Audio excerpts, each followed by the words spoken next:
When the Frost is on the Pumpkin by James Whitcomb Riley.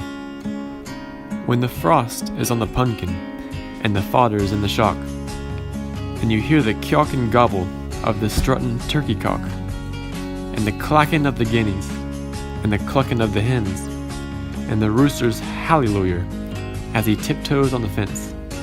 Oh, it's then's the times a feller is a-feelin' at his best, with the rising sun to greet him from a night of peaceful rest, as he leaves the house bareheaded and goes out to feed the stock, when the frost is on the pumpkin and the fodder's in the shock.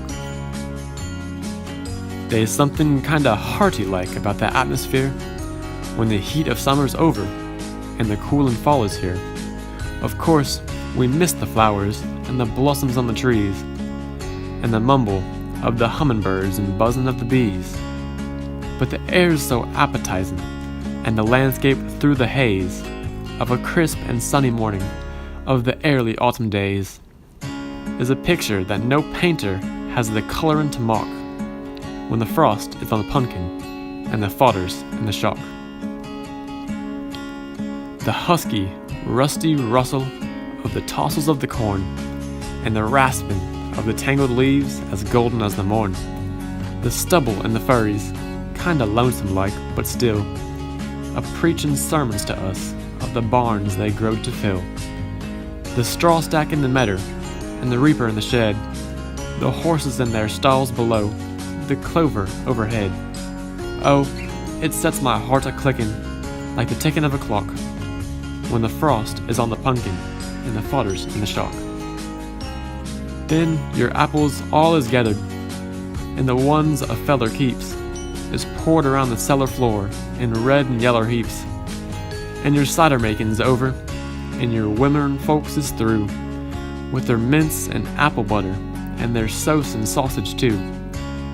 I don't know how to tell it, but if such a thing could be, as the angels wantin' boardin', and they'd called around on me, I'd want to 'commodate 'em, all the whole endurin' flock, when the frost is on the pumpkin and the fodder's in the shock.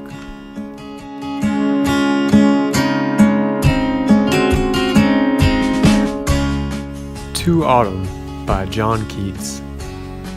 Season of mists and mellow fruitfulness, close bosom friend of the maturing sun, conspiring with him how to load and bless with fruit the vines that round the thatch eaves run, to bend with apples the mossed cottage trees, and fill all fruit with ripeness to the core, to swell the gourd and plump the hazel shells with a sweet kernel, to set budding more, and still more, later flowers for the bees, until they think warm days will never cease, for summer has o'erbrimmed their clammy cells.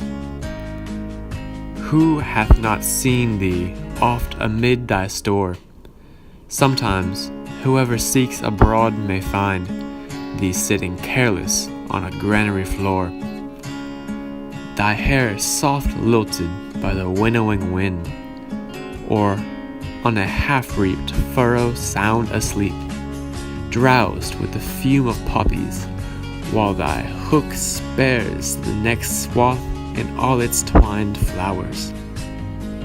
And sometimes, like a gleaner, thou dost keep steady thy laden head across a brook, or by a cider press with patient look, thou watchest the last oozings hours by hours.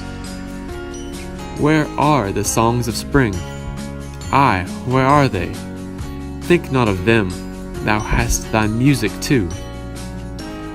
While barred clouds bloom the soft dying day, and touch the stubble plains with rosy hue, then in a wailful choir the small gnats mourn among the river sallows, borne aloft or sinking as the light wind lives or dies, and full-grown lambs loud bleat from hilly bourne, hedge crickets sing, and now with treble soft The redbreast whistles from a garden croft, and gathering swallows twitter in the skies.